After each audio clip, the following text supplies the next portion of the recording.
How you doing? Welcome to Thrive and Talks with Anthony. Today we're going to be having a conversation on understanding boundaries, how to set and respect personal limitations. I think that this conversation is going to be beneficial for all because as we're going through life, I think that we need to have a spot that is reserved so that we have a healthy and positive well-being for ourselves. So let's just dive right into it. Tune in. So setting boundaries is crucial for maintaining mental health. Research indicates that individuals with clear boundaries report low levels of stress and anxiety. For instance, a study published in the Journal of Counseling Psychology found that those who set personal boundaries experience greater emotional well-being. So like I said, by having your own boundaries and keeping a spot reserved for yourself, you're going to have a better well-being. You're going to be able to do and get things that you want to get done, any task, any goal, you're going to be able to thrive right through it. So for myself, I realized as I reflect on my own personal boundaries and things that I was able to experience within my life, just being a person that's always been giving, going through, rough times, saying no to some people, being anxious when you're in situations where it's like you're always trying to be accommodating to people, and all these things could drop some type of stress. So this could benefit students, managing academic stress, professionals to prevent burnout and managing a better working balance, parents that are kind of dealing with their children, so this can help them have a better balance in role modeling a boundary setting for their children, caregivers to protect their mental health as they're supporting others, relationships, not just in your romantic relationship with enhancing communication, but also like with dealing with your friend groups. Also, too, social circles, social groups to create healthy friendships and that respect limitation. So when someone says no, it means no, and standing on that. So not dealing with that peer pressure is really making sure your friends are respecting your needs.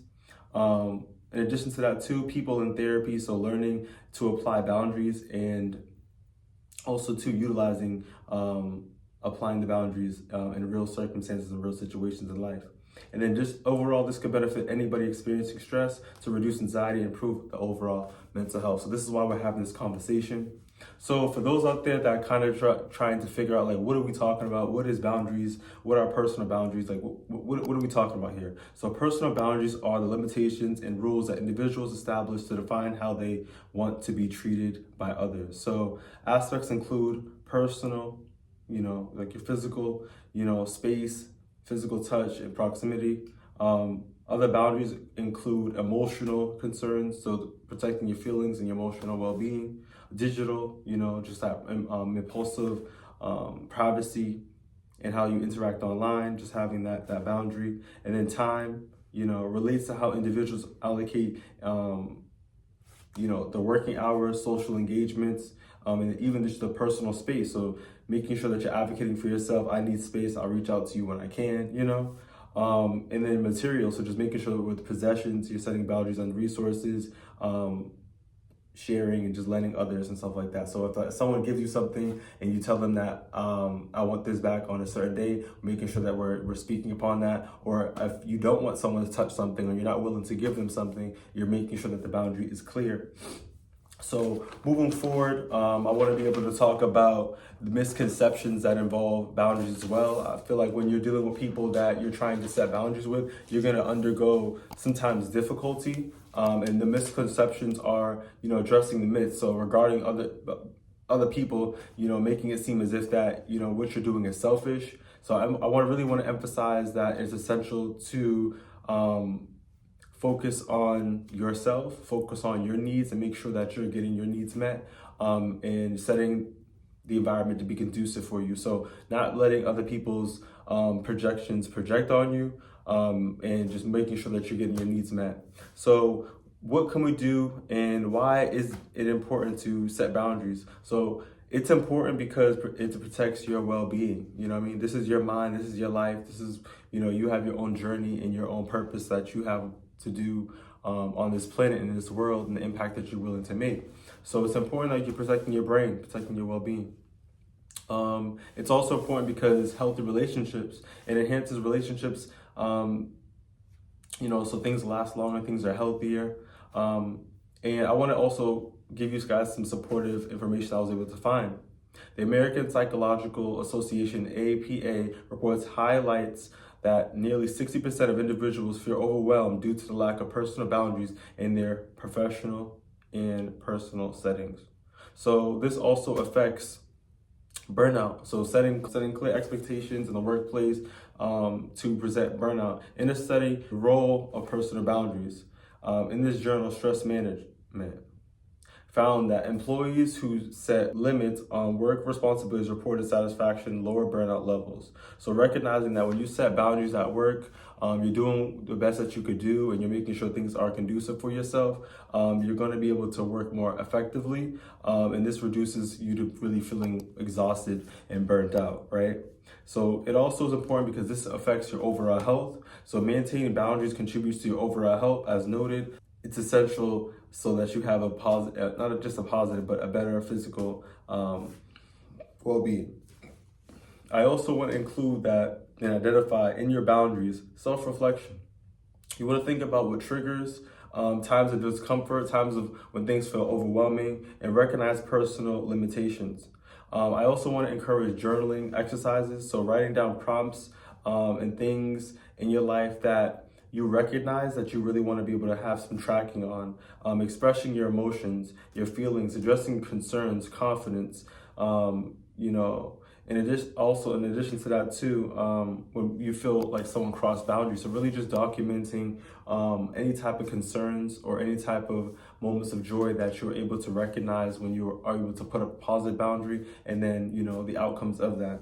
So it's really important to recognize this because it shows that growth, and it also gives you that mental clarity when you write things down. How to communicate your boundaries. How do you really address somebody when you're trying to have a boundary? So we're going to get into that. So you really want to be able to make sure that there's clarity. So clarity is key, gathering your thoughts and communicating with clarity when you're setting boundaries. And it also is important to really recognize the time and the place. Is this something that we can do right now? We can address right now because this is urgent. This is important, or is this something that can potentially just wait to the end of the day where we have more time to assess our thoughts, gather our emotions, cool ourselves down for a rational and productive conversation? Or like I said, is this something that's urgent? I need to pull you aside to have a conversation right now. So also too, I want you also to include assertive language, provide practical phrases or examples for expressing boundaries, like I need some time alone, I'm not feeling comfortable with that. So really just figure out words and that are best suited for the circumstance, and really be assertive on, your word selection, so really making sure that it's clear, it's there, and it's firm.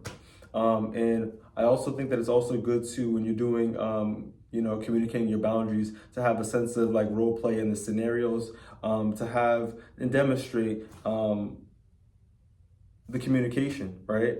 In different contexts, I think it's important to have the person understand, when you're doing this with your friends or your family or workplaces, this could be something that's utilized to have other people understand different perspectives and different circumstances that, boundaries need to be set in and that provide comfort for people. So this could be utilized in the workplace as well, family dynamics, as well as within friendships. And like I said earlier too, when it comes to doing the self-reflecting work, so as you're, journaling or your, mindfulness, and you're doing that type of personal development, you're on that track, this could be beneficial for yourself. I also want to include respecting others and boundaries. This is a big spot when we're addressing boundaries. So actively listening, also looking out for non-verbal cues, so body language and the tone to indicate respect from others. Being big on space, no means no, knowing when to back off, and then consequences for ignoring boundaries is potential negative impact on relationships when boundaries are disregarded. So when you are a person that is not listening to someone or respecting someone's boundaries, you may be disregarded, and you may not see them again. So you really want to be conscientious on respecting someone's boundaries and understanding and having that proactive conversation when you are, setting boundaries and receiving boundaries. Dealing with pushback. Like I said earlier, when you're dealing with some type of circumstance where you're addressing a concern, sometimes you may get pushback because there may be some type of resistance on the other person's end. Research by Browers and Dempsey 2019 found that individuals often react defensively when their expectations are challenged. Importance of preparing for pushback is essential. So it's important to understand that resistance to boundaries setting is something that does occur. But at the end of the day, like I said, this is for you. Make sure that you're getting your needs met and that you have an environment that is conducive for your well-being, to be in a state that is proactive and good for you, so you have that comfort for yourself. Because anybody is feeling what you're feeling, anybody is going to really understand what you're feeling, because this is your life, this is your mind, this is your body. So make sure you're taking care of yourself.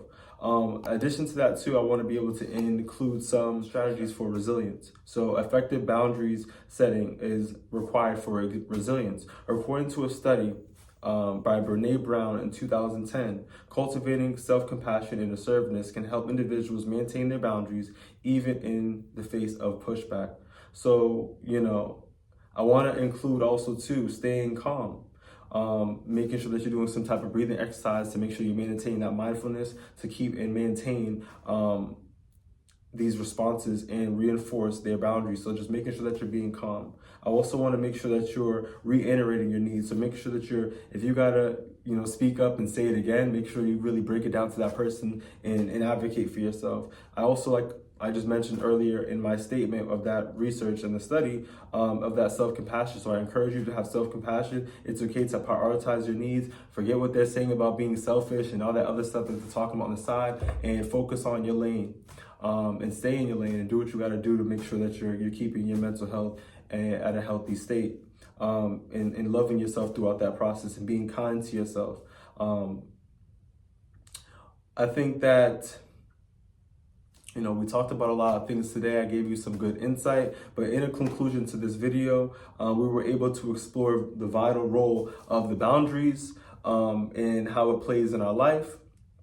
You were able to, we were able to discuss the boundaries and examine the importance of how it affects our mental health and our relationships and how we interact with different peoples and even encounters that we may have for the future, and how we are able to put a boundaries, so are able to cultivate a positive well-being for ourselves.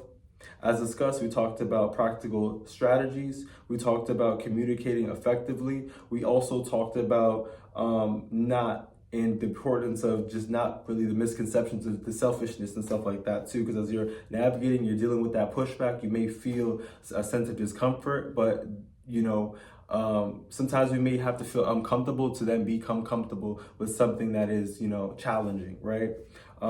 As you navigate your own journey, I really want to emphasize, reflecting on your own boundaries, writing things down, and make sure that you're establishing and reinforcing things, as other people may not be comfortable with your boundaries, but making sure that you're standing on your 10 toes and you're making sure that you're getting your concerns and your needs met.